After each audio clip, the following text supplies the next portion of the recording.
In this video, I'm going to talk about 5 surprising ways that fish die.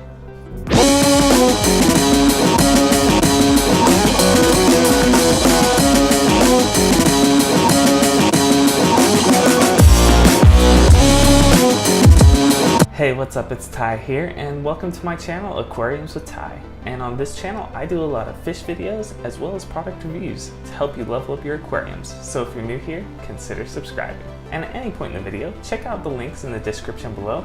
I'll post any products I might talk about as well as anything I forget. Alright, let's get into the video. Alright, number 1 is not quarantining your fish properly. Now, a lot of people just buy fish and throw them in with your other fish.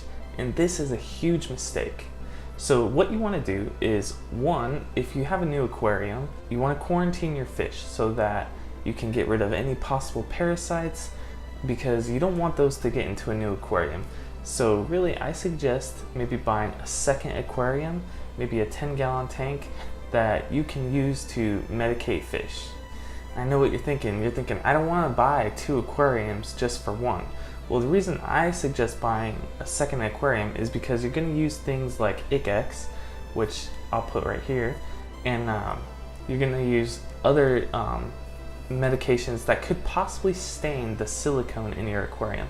And you don't want to stain the silicone, because then the whole reason you might have bought that tank was to look nice in your house, and then to properly take care of those fish, you're just going to stain the silicone. So that's why I say at least buy another 10-gallon aquarium, which you can get on sale at Petco or PetSmart for the, actually I believe it's Petco, for the $1 a gallon sale. So it's 10 bucks for an extra aquarium. That's well worth it. Now you want to make sure you quarantine your fish, because these fish come from all over the world, and they might go into one tank one day, pick up a disease, and then bring it to your local fish store, and then pick up a disease and then bring it home. Then your fish are gonna die, or maybe slowly be killed off one by one, especially when it comes to parasites. So what I do is I use either General Cure for parasites or Metroplex. They're both great medicines, and I've used them both in the past. I've also used medicated food, which is New Life Spectrum Hex Shield, which that works good too. I'll link that stuff in the description below. Alright, number 2. This one is a rookie mistake. Sometimes people buy an aquarium not knowing fully what you need to do, such as dechlorinating your water. Some people don't realize that you have to add a dechlorinator to your tap water, unless you're on a well, of course, to take the chlorine or chloramine out of your aquarium. And if you don't take the chlorine or chloramine out of your aquarium, then your fish will die from that. Another thing to note is, whenever you dose water conditioner, make sure you dose the entire water volume, not just the amount of gallons that you're adding to your tank. So say you're dechlorinating a 10-gallon tank, but you only did a 50% water change, go ahead and dechlorinate all 10 gallons, not just the 5 new gallons. If you don't do this, you'll slowly chlorine poison your fish, because the water won't get fully dechlorinated. So just remember that. Alright, the next one is a little bit more complicated than that. Not so easy of a fix, and that's going to be stress.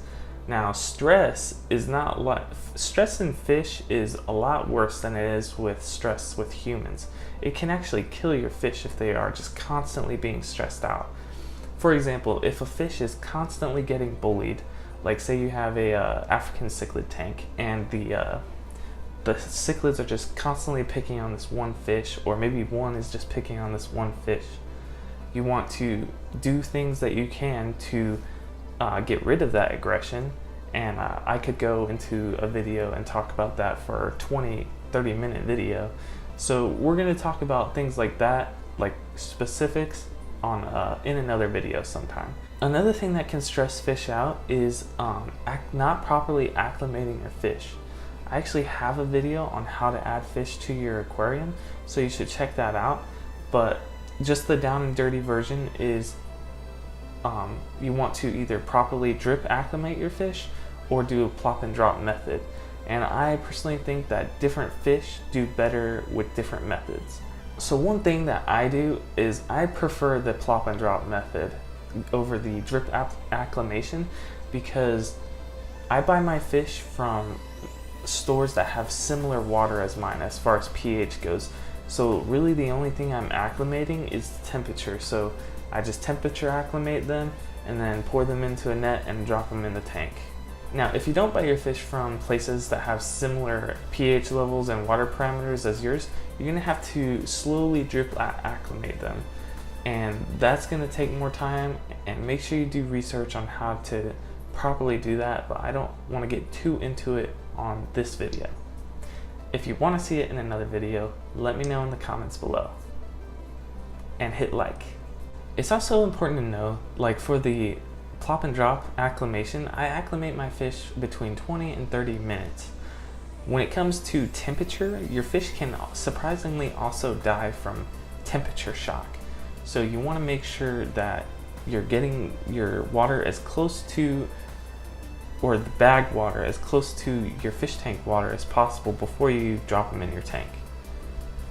Another note on that is fish actually acclimate easier to colder water, so keep that in mind as well, because you might be adding colder water temperature from the bag to a warmer water. So you might want to go maybe 30-35 minutes on that because of that aspect.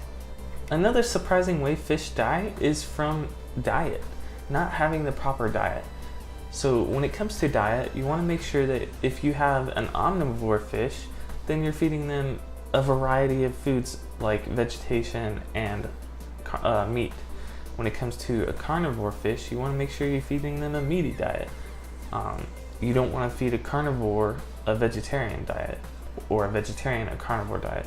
And that can happen a lot with, if you like to feed bloodworms a lot or brine shrimp to your fish, you want to make sure that if it's an omnivore or a vegetarian fish, you're also throwing in some of those vegetables. All right, number 4. It's not surprising to most fish keepers, but to new hobbyists that have never had a fish tank, they don't know that you actually need to cycle your aquarium before adding fish. The number one reason why fish die is not doing your research. If you do your research and you know what specific needs your fish has, you're less likely to have a sudden death that you don't know about or why it happened. There's plenty of resources out there, plenty of websites, plenty of people who are willing to help. Go on YouTube, go through my videos, go through another YouTuber's videos. I don't care. Pick whatever YouTuber you want. They're gonna give you tips on how to make sure your fish don't die.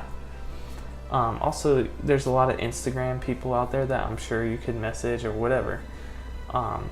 If you are having problems with your aquarium and you don't know why your fish died, message me or write in the comments for whatever you need.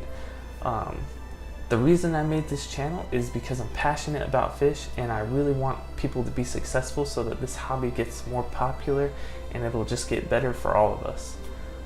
So yeah, ask me any question you have, and if I don't get back to you instantly, I'll get back to you as soon as I can. Anyways guys, I got a question for you. What reasons have your fish died? Is there any reason that I possibly forgot? I know I didn't list everything out there. I just thought of the most common reasons I could think of and from what I've been asked in the past. So comment below if I missed something, and until next time guys, Aquariums with Ty is bringing you fish videos and product reviews, and I'll see you guys in the next one. Anyways guys, I got a question for you. What reasons have your fish died? Is there any reason that I possibly forgot? I know I didn't list everything out there. I just thought of the most common reasons I could think of and from what I've been asked in the past. So comment below if I missed something, and until next time guys, Aquariums with Ty is bringing you fish videos and product reviews, and I'll see you guys in the next one.